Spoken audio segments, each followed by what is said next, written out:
Welcome to Seek Reality with Roberta Grimes. Joyous conversations about what the afterlife evidence and modern science combine to tell us is true about our one reality. You have nothing to fear. You are eternal and you are perfectly loved. Knowing the truth changes everything. Now, here's Roberta. Welcome to Seek Reality. I'm Roberta Grimes, and I'm very glad you're with us today. With religions each pushing their different beliefs and science refusing to look at anything that's not material, for us to seek to understand the fundamentally non-material reality that is all that exists is a pretty monumental task. So we have guests here each week to talk about the material and non-material aspects of reality and how they actually work together, how they fit. Guests who can talk about death and what comes after it, guests who can explain how the greater reality smoothly fits with what we know, and guests who can help us learn how to elevate ourselves spiritually. Where spiritual growth is concerned, we've learned that the gospel teachings of Jesus are the easiest way to grow rapidly. But as he told us, there are other methods as well. Our guest today is Eliyahu Jian. Eliyahu is a life and spiritual coach and a motivational speaker. He specializes in empowering people to be the best version of themselves so we can create stronger relationships, achieve career success, and create healthier lifestyles by developing a strong spiritual connection. He has shared his vision and guidance with some of the most famous and influential people in the world, and most recently, he shares it with all of us in his book. Get this title, The Laughing Billionaire, How to Become Rich and Happy. I mean, how can you fault that? I love that title. Through his studies and his work, Eliyahu Jian has discovered that cultivating true inner happiness enables one's earthly success to increase. And he affirms that money does not mean happiness. I think we all have figured that out. If anyone who actually had any money have pretty much figured that out. He uses a multitude of spiritual tools as he helps his clients to become their best selves. But his primary teachings are based in Kabbalah, which is the ancient Jewish spiritual method. There was a period a few years ago when it was very popular among some Hollywood stars. They went to Israel to learn more. And so I think that's where most of us remember it from. But let's learn more about it. I mean, I'm very excited to just find out what it is. So without further ado, welcome, Eliyahu. It's good to have you with us today. Thank you. This is so nice of you to have me with you. Thank you. Let's talk a little bit about your history because you're from Israel, right? Mm-hmm. Yes. And so did you learn about all of this there, or is it part of your heritage? Because you came here fairly young, right? Yeah, I came to New York when I was 23. Okay. I can say that my spiritual journey or my awakening began when I was younger. But, sometimes when you meet spirituality, you try to avoid it because spirituality requires some commitment. And we like to see a movie about spirituality, we hear some song, but when it's come to us, sometimes we get lazy. We have to commit for forgiveness. We get committed not to judge, not to be jealous, yes. How to love the neighbor as thyself. That's spirituality. That's tough. It's very tough. So it started from a young age. I try to avoid it as much as I can. I think I did great job avoiding it. But then, when the spirits start talking to you, when the dreams start, coming to you and you start to have clarity, it sounds sexy and unique from people who listen to it. But then it's responsibility that become a serious part of it. And I remember the first lecture I gave in New York was in 92. And the reason I gave that lecture because I was writing lecture for other people to give because I was dealing with mysticism and spirituality. And the person who was supposed to give the lecture was sick. And they asked me if I can give the lecture instead of him. I said, no, I just arrived from Israel. I'm not a fit for this kind of thing. I'm a good writer and I'm a good coach to teach how to teach it, but I don't want to be in the front line. I'm scared. And that's New York City. That's a very tough crowd. Not tough that they're bad crowd. people, but they're very direct, if you understand what I'm saying. They're very direct. Of course. So I gave my first lecture, and then I wanted to take off and say goodbye to the crowd. And then they start coming after me with some question. And that turned into become like my life, and I didn't know what happened. So sometimes I believe that you've been chosen to do a certain job, and sometimes you're born with Uh-huh. those gifts. Sometimes you're born with those gifts that you want to ignore because it requires a lot of work. But I believe our journey has been written to begin with, and we can ignore it. And those of you who believe in reincarnation, uh, you come back next lifetime to complete whatever you didn't accomplish in this life. So I believe that's where it's come from. So that's about me a little bit. I mean, I can tell many stories, but we don't have 100 hours. So that's a basic of the Well, story. the thing is, you do seem very comfortable with, because the book is, I should just say, his book is not very long, which is it's important to all of us that our books be, to the point. We don't want these big thick tomes anymore. And it's a very easily read, relatively short book, but it's really challenging to people who have, set beliefs, because you're in the same area where a lot of our listeners are, but you pull us in a little bit of a different direction. I found it fascinating. I couldn't put it down, because this is ancient stuff, but made relevant to today. I mean, nothing from what we Christians call the New Testament. It's all from ancient writings and from what we call the Old Testament, and yet it's very, very spiritual. This was fascinating for me to see how much you could do with what I've read it repeatedly in the Christian Bible, and I kind of went through it. Parts of it I liked, but I didn't realize how much more was in it until I read your book. Mm-hmm. I mean, if we talk about like Kabbalistic term, you said the name Jesus 3 times right now. So if we look at the life of Jesus, the way that he lived his life was a Kabbalistic life, actually. If you look at it was. You are so, that's part of what I loved about it, actually, because I could see the roots of his teachings in these more ancient scriptures, which he may well have been familiar with, or at least with their roots. So I just think for anyone interested in the teachings of Jesus, and I think many of our listeners are, this is a good way to kind of see how it ties to his own history, what he would have known when he was on Earth. But all right, let's talk about Kabbalism. Now, what is it? Can you define it briefly? Of course. I mean, the word Kabbalah comes from the word in Hebrew called lekabel. The verb lekabel means to receive. And the reason they call this knowledge to receive is because the divine, the creator, want to give 100%. But how do you receive this 100%? You have two choices. Either you receive because you don't have, or you receive because it gives a pleasure to the creator to give, and that's why you become a recipient. So you set yourself either for being, unfortunately, miserable, and all day long say, I don't have soulmate, I don't have money, I don't have the body I want, and then pray to God to receive that. That kind of receiving is nice, but it's not the ultimate good of the creator. If you want to receive because you know God want to give it. If you set yourself up from a point of, I want to receive because the creator has a gift for me, that type of relationship between you and God is developed into amazing relationship. But if you want to receive because you don't have, then you relate to the creator, not from a point of being close. You relate to the creator because the creator has the gift for you, and you are actually getting closer to receive the gift for yourself. And that's make you selfish. The knowledge of Kabbalah is basically helping you to shift from feeling your void, and because of that you're close to God, to feeling the fulfillment of God, and that's why you want to be close to the creator. So that's what the knowledge of Kabbalah. Now, the first time Kabbalah appeared is after Adam and Eve, after the sin. Those of you familiar with the Bible, after the sin of Adam and Eve, when they were kicked out from what we call the Garden of Eden. And when they were kicked out after the tree of knowledge, the serpent, they were given a book. That book was the first books of Kabbalah. That was the first book of understanding. So it was before religion. Many people call Kabbalah Jewish mysticism, but the reason they call it like that, because they don't know that it's actually not Jewish. It's actually international religion, or whatever you want to call it. It's not belong to Christian, Jewish, or Islam. It's just information, just knowledge, how to go back to the creator.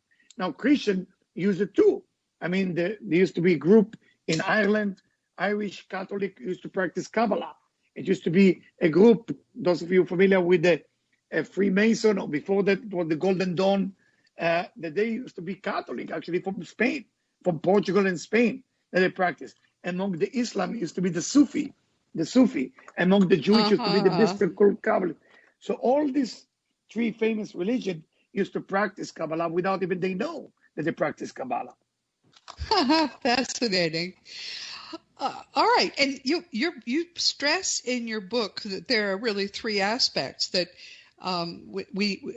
aspects to life which we are perfecting with these Kabbalistic processes and programs: spiritual, psychological, and physical. Very good. You read the book well. I did. Well, I tried. No, as I say, I found it fascinating, but I did take notes. So, all right. Impressive. So spiritual is our direct connection to God, right? Yeah, but again, when we say God, from a Kabbalistic point of view, God has levels. So it depends when we talk God, what level we talk about. But I don't want to go in there, not to confuse the audience, but right. Just to let you know. Yeah, we have to keep it sort of simple. But we talk a lot about spiritual matters here. I think everyone's comfortable with what that means. Now, psychological growth. What is that? That's a beautiful question. Well, this is the mental being. So I was volunteering for 2 years at a rehab place. When you work at a rehab, and somebody like me who come only with spirituality, I remember the first day that I worked there and volunteers, the psychiatrist came to me and said to me, Eliyahu, you're very good with your spirituality, but I need you also to understand the brain of people. And I realized that I cannot help people only with spirituality. I had to have some knowledge of psychology. So mental, it's not enough for a person. Sometimes people use, and I don't want to insult anybody, but sometimes people say, I'm going to get close to God so I can lose, let's say, 50 pounds. Or I can get close to God so I can be not abusive toward my wife. Sometimes you need to use the mental development of your brain before spirituality. Sometimes you use it after spirituality. You cannot becoming what we call a fanatic of any spiritual or religion and then ignore some mental issue that you might have. So for that reason, I mentioned mentally has to be cured, has to be addressed as well when you develop yourself. You cannot just address the spiritual growth. You have to develop the spiritual growth, the mental growth that has to do with the brain, has to do with what is going on with you. Of course, the why you do what you do, it is spiritual. But sometimes you don't know why you're doing it from a spiritual point of view because it's concealed from your eyes. So you have to use mental, like psychologists, like therapists, to help you out to become better. Then you have to do the physical. Physical as the Torah, that's the third one. Now, but physical is about our bodies, right? It's about nourishing our bodies. And talk about that. Of course. I mean, it's written in the 5 books of Moses. One of the commands from God is to watch over your body. God is telling you got to take care of your body because the body is just, we borrow the body from God so we can come to full fruition in this universe. Because the soul doesn't have a manifestation in this world. We're living in a physical illusionary universe. This physical world we are in it right now, it's an illusion. It's basically a serious illusion. But the body is the frequency that relates to that illusion. The soul is not. The soul comes as a force within the body. For that reason, after a person dies, the right way to bury them is put the body in the ground and allow the soul to live to the bank of the soul. Why we have to put it in the ground? Because it's almost like when you're buying a shirt in Macy's, in the old days, they used to have this magnet that attached to the shirt, and you have to go to the lady in the cashier, and she detached the magnet from the shirt. So the body has to detach from the soul. That's what the ground is gravity that allowed the body to stay here when the soul is departure to the upper world. It's very important for people to know that. So the physical body has to be respected. You cannot damage your body. You cannot, God forbid, commit suicide. You cannot put tattoo every morning you wake up. It's not your body to begin with. That's not your body. You borrow the body to work with it in this world. We are just borrowing stuff. We're borrowing time. We borrow the only exists is the spirit. That's who we are. And the spirit get influenced by the body to be too physical. we miss the point of this life. So that's why we got to take care of the physical body, the mental being, and the spiritual being. 3 levels. Yeah. But you also talk about, you have chapters on getting appropriate physical exercise, doing physical work, Yes, and about yes, how to nourish the body. yes. And just a little practical, personal note. And I've talked about this also, so people listening may be familiar with this. But during this whole COVID thing we've been going through, I made 2 changes in the way I live. The first was Yeah. I take a walk very early in the Yes. morning before the sun is even up, and walk for half an hour very briskly. And the second thing is I'm doing intermittent fasting, which means that I only eat during a 6-hour period each Wow. day, so I can go into ketosis, which is good. And I feel so much better. Let me just give you a little testimony. You're right. It isn't just your mind becomes sharper and better when you are paying more attention to your body. You're absolutely right. Yes, yes. I mean, it's written. It was a rabbi who lived in Italy. His name is Rabbi Moshe Chaim Luzzatto, the Luzzatto Kabbalist. He lived about 500 years ago in Italy, and he writes that one of the things that every spiritual person has to do is physical movement. And he writes that laziness can lead us not just to become lazy; it leads us to forget spirituality. And it's a very important thing that we can study from the Bible. If you look at the Israelites when they left Egypt, it took them 40 years for whatever reason, punished, not been punished. You can look at it in different angle. But the bottom line, can you imagine walking around the same desert 40 years and still have faith in God? That's difficult. And for that reason, if you remember in Jeremiah, those of you who know the Bible, Jeremiah said that God loved the Israelite only for one reason, not because what they did or what they avoid doing, is because the verse in Hebrew will say, I remember when you follow me, when I gave you nothing. So God is telling you, it's not when you follow me, when you have something. When you walk in the desert and there is nothing that I can give you, and you still follow, that's amazing. And for that reason, people who are lazy or sitting at home, do like you, like Roberta, get out, or go on your bicycle, or go on a Peloton. I don't care what you're doing, or just do something with the body. You gotta use your body, because the body is a vehicle of God as well. Even your parents created it. That sperm and egg that was created by your parents, it's coming from the Creator itself. So through your blood vessels, running the Spirit of God, the same as the soul. It's not just the soul that is in you, it's also the body. And there is a Kabbalist who used to live 2,000 years ago. And when he used to feed himself, he used to talk to his body like in a third person, meaning he used to say to his body, okay, now I'm going to give you soup. And that was an amazing lesson for me, that you look at the body as another entity. Okay, body, I'm going to give you a shower. Okay, body, we are in a new diet. We're going to only eat 6 hours. We're only going to eat 6 hours, body. I know you're angry with me, but we're going to give you only 6 hours of food. That's tremendous. And when you do that, it becomes spiritual work too, because the body. Yes, but it doesn't feel like work, though, Eliyahu. It really doesn't. It makes you feel good. It's surprising how quickly your body adapts. When I first started walking for half an hour a day, I was so out of shape. I had to sit halfway through, and I often didn't make it for half an hour even. Isn't that sad? But now I don't have any trouble. It feels good. It all feels good. Yeah. That's what surprises me about this. It's like your body's been waiting. My body had been waiting for you to pay any attention at all, because I've spent all my time, sitting and working. So I'm a convert on that level, I have to say. It helps. I think it helps your spiritual development to be taking care of your body much better. And I'm very pleased about that. But let's talk about this billionaire lifestyle thing, because I'm trying to understand, and I think I do, but I'd like you to explain it, why you use that term to talk about what it is our goal is, because we all know that money does not buy happiness. So what is it that you're helping people achieve that seems like a billionaire lifestyle? Very good, very good. So first, let's start with the idea that I'm very happy that you said we all know that happiness is our goal. I'm not sure about it. It's not that I disagree with you, but I'm not sure that in the middle of our fighting or argument or jealousy or anger, it's in our goal to become happy. Because when you going into your dark side of your personality, in this moment, are you still thinking about happiness?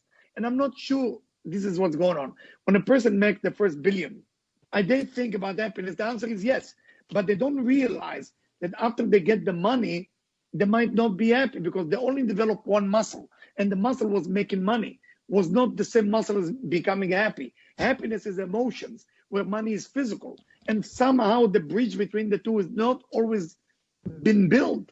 And a lot of people who make money, when they get to the age of 70, they look at the mirror, say, what happened here? What's going on? I have all the money, I have my private jet, and I'm still miserable. What did I do wrong? And there is people who are 28 years old and they don't have a penny in their pocket, and they say, of course I will be happy once I have the money. So we have two different type of people. Of course, I'm taking the two edge of both sides.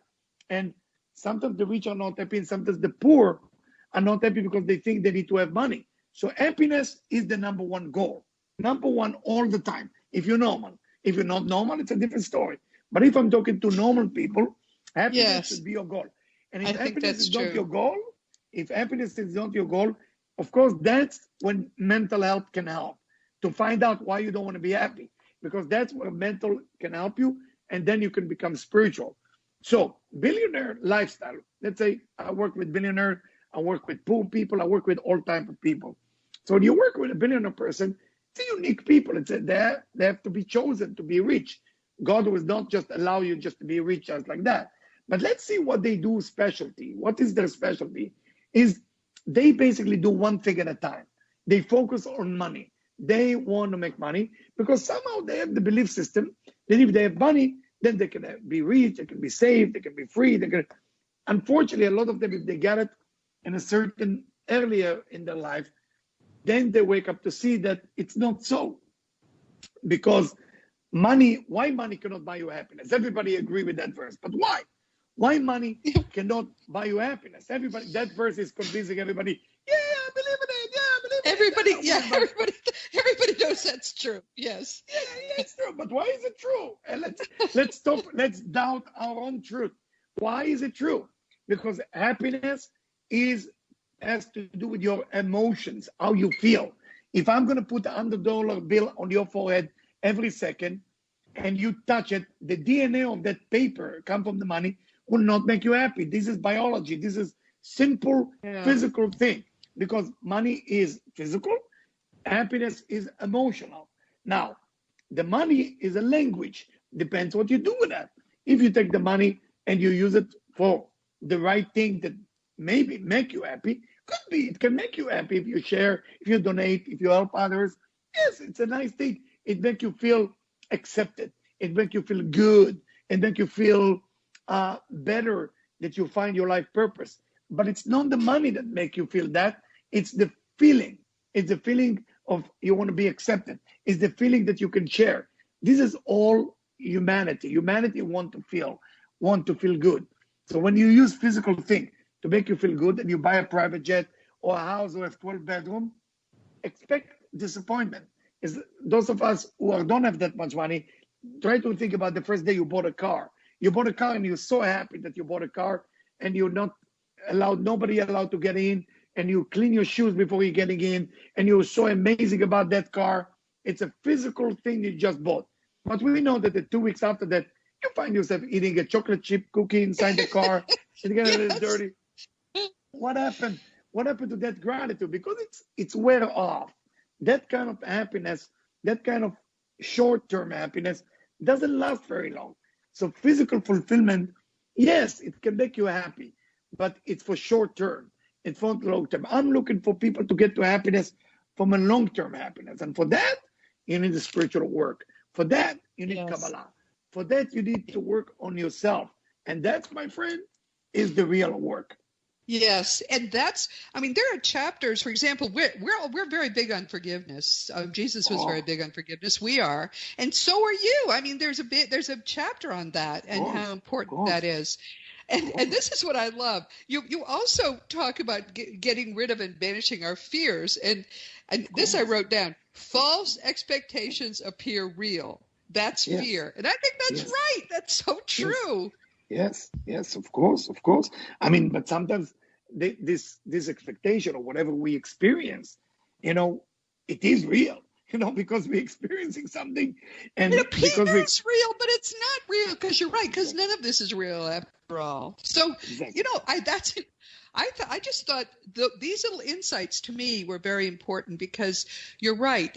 Happiness is what we want, even though we don't realize it. In some cases, people think that they are heading for the greater, not just happiness. They want billionaire, joy, whatever. But you're right. The money doesn't do it. Being happy in yourself does. And that's something which your book tries really to help people understand, and then shows them how to achieve by taking care of all of these parts of themselves that they really have been ignoring, like my suddenly deciding I'm going to take better care of my body now that it's, almost wherever it's going. That's so much more important than we realize. Each of these pieces, the spiritual aspects, learning to forgive, learning to be fearless, learning to love, learning to be joyous about simple things. I mean, you talk about doing, simple work and how important that is. Yes, we forget about that. So each of these steps, when you put them together, then that, do you find, makes people happy in this deeper, more profound way? So they feel like they lack nothing? That's what happens. Yeah. I mean, forgiveness, one of the things that a Jewish pray before you go to sleep, there's a Jewish pray that you have to say it on your bed before you go to sleep, and you must say it. I'm forgive everybody who hurt me before you go to sleep. So forgiveness is releasing the tension you have with your father, your mother, your brother, your sister, the closest people to you, and others. Yes. And without forgiveness, what is the secret of forgiveness? That you are disconnect yourself from the chaos that has to do with you and another human being. And if you don't let go, then you're stuck. Forgiveness is allowing you to live in the present. If you don't forgive, you live in the past, and you can never release the past. And for that reason, when people come to me and say to me, okay, Eliyahu, now tell us what to do. Give us 2 things to do, and from that moment, we'll be happy. I say, okay, 2 simple things. Forgive and share. If you're willing to do that, I promise you happiness. You're busy forgiving, and then be busy, share, volunteers, or give charity, or do something. If you commit for those 2 things in 40 days, you're going to see results that you never saw before. That's really what it's about. As we say, forgiveness is the gift you give yourself. It's not for the people you're forgiving. They don't know. They don't care whether you forgive them. But if you, from your heart, completely forgive, and we teach that. That's one of the things we teach here at Seek Reality. If you forgive from your heart completely, you've given yourself the greatest gift that you can. You're right. You stop living in the past. But not only that, there's this sort of strength that develops in you. Just that you have the power to forgive to that extent. It makes you more loving. It raises your vibration. It's the great secret, I think. That plus gratitude as well. But okay, so people then come to you because. Well, why do people come to you? Because we're going to give your website, and people can go and see more of what you do. But how would people know? Gee, this guy sounds like fun. I might want to, talk to him. So, how would they? They find out what kind of problem that they might they have? All of it. It's everything from business to relationship to self-help kind of a thing. I become famous when I was young in New York, because when I was in Israel, I was dealing with mysticism, specifically read the person's face and read the person's hand and tell them all about their soul, how many lifetime they're in, what they're doing here, what is the purpose here. And it was not a big deal when I was in Israel. I would just enjoy doing it. And then talking sometimes to the other side. I'm not a medium. Many people think I'm a medium, but I'm not a medium. It's just I'm sometimes friendly with the people on the other side. That's it. But I'm not a medium. And friend like that. That's good. Yeah. So So that's how I become famous. So I wasn't famous just because famous people used to hire me. That's why people think I'm famous. So because I think they want to be around a person who meets a lot of celebrity and people like that. That's what was for them. But for me, it was a pure thing to make people connect to the divine. It was the joy that I had, and I'm still having it. And that's how people find out about me many years ago, 1992, even before. And since then, I wrote children's book, and I wrote the book you're familiar with, and helping people. I wrote also a program for children to develop their spirituality that few schools already using it in the East Coast. And it's wonderful, wonderful to see that I have a chance here to guide people to find themselves. So I'm not adding anything. So if the person comes super devoted Christian or a minister, I have few ministers who work with me, then I'm not there to change their way of life. I'm just there to improve the same thing they're doing to just make it better. That's what I do. And I use all kind of method. One of them is Kabbalah. One of them is mystical tools, which mean, can you imagine if somebody come to see me, I just look at the forehead and I know what is disturbing them, what is not working. Every part of the forehead tells a lot about the person. Then the nose, then the eyes, then the lips, then the ears, then more and more information about them. And if they want to go more deep, then the spirit. And with that, I guide them into the truth. But it's not the truth like people know the truth, a common sense, like it makes sense. Oh my God. So when people say to me, oh my God, is it making sense? That's good. I say, even if it doesn't make sense, it's still good. Because making sense has to do with the five senses. It doesn't have to make sense all the time because you want to go beyond the five senses. And when you go beyond the five senses, it doesn't matter if it makes sense or not. It matters if you want to connect to that truth or not. That's up to you. No, you're right about that, because so much of what exists, and we talk here at Seek Reality about with people who are experts, most of what exists, your senses cannot perceive. We get our information differently than you do, but nonetheless, we're all accessing that same non-material, vast, eternal reality. It is so gigantic and immense beyond what any of us with our limited minds that we bring to earth can understand. So some people listening are going to say, okay, I'm not comfortable with the whole connection to Christianity. A lot of people are not. Jesus has nothing to do with Christianity, but that's a whole nother story. But this is a totally different way to access what really are the same fundamental basic principles. And that's what I really like about this work that you're doing. It is because we know reincarnation happens. I mean, there's no way around it. Although you have a twist on reincarnation that really blows my mind. I don't think you're right about this, but I think it's kind of fun because you're right-ish about it. You talk about people reincarnating as a mineral or a carrot or a dog. Yes. And I'm willing to explain it.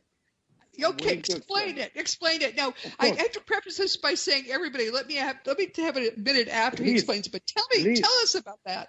Please. Okay. Try to imagine a person who did something wrong and they go for life in prison. This life in prison doesn't make that person better. It doesn't. Let's say if he kill and he go to prison, or if he steal and he go to prison, it doesn't fix him.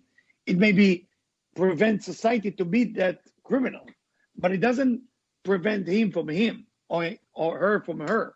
So we need to fix it. Now, there is 4 categories of desire. Going back to everything that has to do with desire. Remember, after all, the word Kabbalah means to receive. So it has to do with your desire. The highest level of desire is human being. Second down is animal, then vegetables, then minerals. So you are reincarnate based on how good did you perform. Listen carefully. You are reincarnated based on how good you perform to control that desire. If you're not able to perform control over your sexual desire, then what are we going to do with you? Bring you back as a human? What are we going to do? So at least as a human, we will ask you to control your sexual desire. But as a dog, nobody's going to ask you to control your sexual desire, or as a rabbit.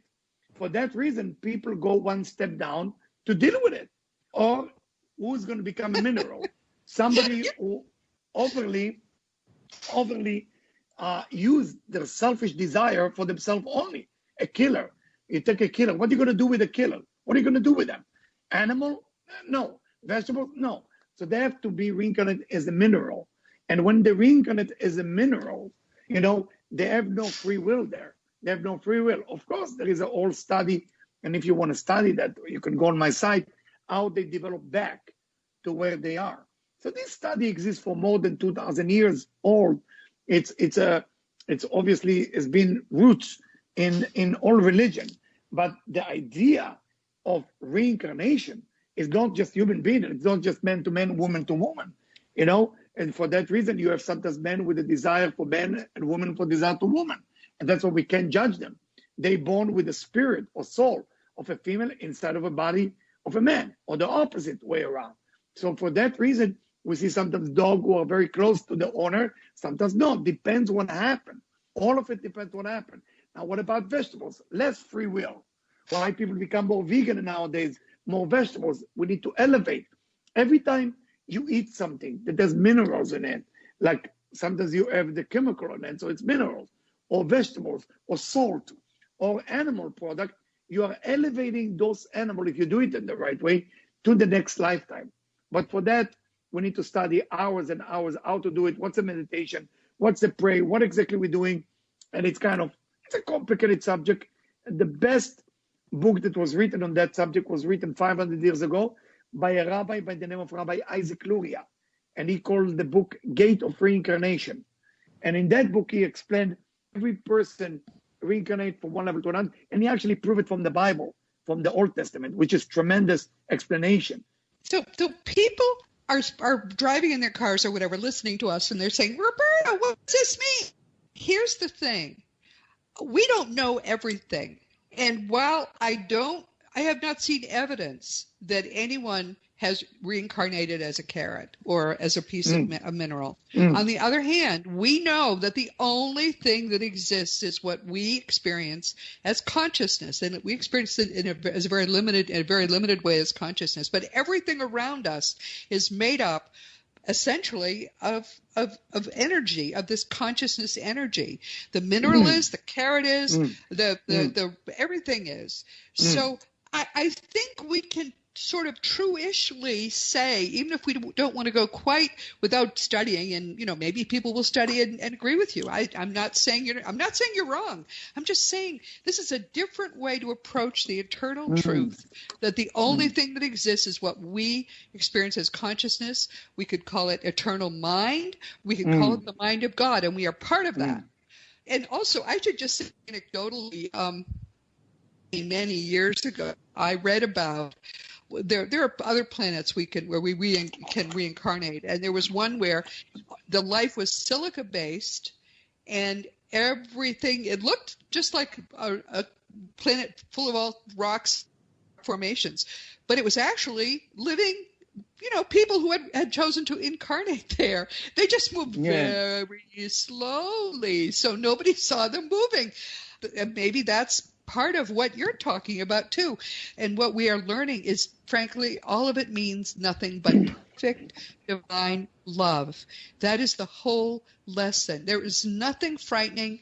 There is nothing we need to worry about, because it's just all perfect love. And I think the approach you have is going to be very good for many people who may think what I'm doing is a little too airy-fairy, or maybe they want to get into some of these things more deeply. And I think that's exactly what you do, and I think it's wonderful. No, thank you. Thank you for the compliment. Just to correct something about the word consciousness, consciousness can be manipulated by the human brain, by the mental brain. So when you say even a global consciousness or God consciousness, how do we know what we don't know? And that's the part that we don't know what we don't know. We know the part that we think we don't know, and we know the part that we know. But there is the don't know what you don't know. And that part, what the Kabbalists call the endless, we specifically call it the endless. It's the part about the Creator is actually the one part of the Creator that you need to connect to is to the unknown part. And that's within the unknown part, that's where all this knowledge of reincarnation, it's not about convincing the audience to believe me or not to believe me or to agree or not to agree. It's just information that is missing, I think, to a lot of people. And there is people who act like vegetables, and there is people who act like animals, and there is people who act like minerals. And there is people who are totally oblivious. You know, if you look at oblivious people, like the most oblivious people, they are like rock. You know, they are coming here and they die and nothing ever happened. You know, if a tree falls in the forest and nobody was there to hear the tree fall in the forest, maybe it was not even a tree in the forest. What does that mean? We say in the book of David, the book of Psalm, that the human personality is like a tree. So meaning, if a human being come to the world and he fell, but he didn't make any noise, it's like he never had been here before. So some people, yes, it doesn't matter. If you want to care, if you came to this world and it's really matter, make some noise, make something happen, and noise of love, as you call it, Roberta. And noise of love. Make sure you announce some people you love, not what you against. Or as Mother Teresa said, don't tell me to join something against. Tell me to join something for. And this is the most important message right now for people. How can we join something that we can care about each other? So I love what you say, Roberta. All about love. It is all about love. And we have come to the end of our time. I can't believe how quickly this went. What do you want people most to take away from our little conversation today? I want people to get into the idea that religion is a framework.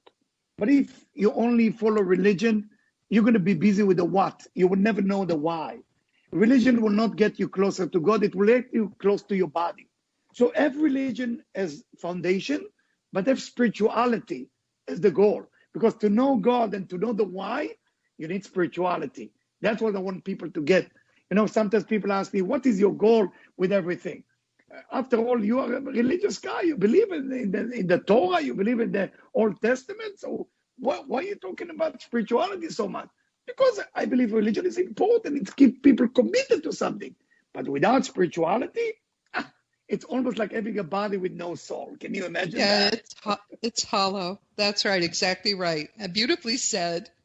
So your websites are your name, Eliyahu Jian, and .com, and also vitaltransformation.org. Now, I found his website quite interesting, and I'm going to the materials that go with this podcast will in fact include you don't have to write them down while you're driving. Please keep your eyes on the road. But I think that especially since this is new way of looking at some things we are very familiar with, I think many people listening will be kind of interested to go and see what it is that he is doing. And thank you so much for being here. Please consider yourself virtually hugged. Thank you. I hug you back, Roberta. Thank you so much for your time. And hopefully you can go on the web on Vital Web, which is for free, and there is many lectures there. And I hope you go there too, Roberta, and you find it. There's a lot there. A lot about reincarnation, and maybe you will understand where we came from, and it will be a great thing for you. I don't think we're that far apart. We've come from totally different directions, and we don't agree on everything, but we shouldn't, because there are different ways of looking at all of these things we talk about, and the more we understand, the deeper we go, the better it is. So this is wonderful. Everyone, please never forget that you are a powerful, eternal being. You never began and you never will end. And when you get what that means, it's going to change everything in your life for the better. Next week, our guests will be Carol and Mikey Morgan. They're extraordinary people, and they're real favorites of our audience. They should be better known, and I'm making it my mission now to try to help them get the word out about what it is they do and who they are. They're unique in all the world, as far as I know, and in all of human history. Mikey is a sixth-level being who last incarnated in the 1600s, and he wanted so much to help us now in this difficult process of raising this planet's vibration, of basically saving the world. That he took a new lifetime that only lasted 20 years, ended in 2007, so he could teach us in the voice of a young modern American man. This is going to be their 7th visit to Seek Reality, and Mikey is going to be answering questions and giving us his thoughts, of course, through the agency of his mother, Carol. You're going to love this. Now, I didn't believe for a minute when I first met them that they were doing what they said they were doing, but in point of fact, this is all legit. It's all real. So please join us next week. And, of course, this week we've been talking with Eliyahu Jian, who is the author of The Laughing Billionaire, How to Become Rich and Happy. And what could be better than that? Think about it. Kabbalah is a very legitimate, very ancient and venerable system. And his book uses it to help us in this modern age do the important work of growing spiritually, of getting balanced spiritually, which is also very important. And he helps a lot of other kinds of problems too, as you'll see when you go to his websites. Now look, Christians ignore what Jesus said. Jesus told us a lot of these things, but it's more than that. What he just told us is that this is a very ancient core human spirituality. It goes back to Adam and Eve. It goes back before all the religions, including, he said, Judaism. So this is a way to connect, if it feels right to you, a way to connect with your own deepest spiritual realities. And I think it's also an easy book to read, and it's kind of entertaining. It's not heavy stuff, so I recommend the book very much. Never forget that God's truths are universal. There are many sources for these truths. One of them will fit your needs just perfectly, and if this is what does, then I think you're going to have a wonderful time. It's very, very important that you and I, if we're going to work together in this, that we be in contact. So if you have a question or if there's something you want me to know, don't hesitate to reach out through my website.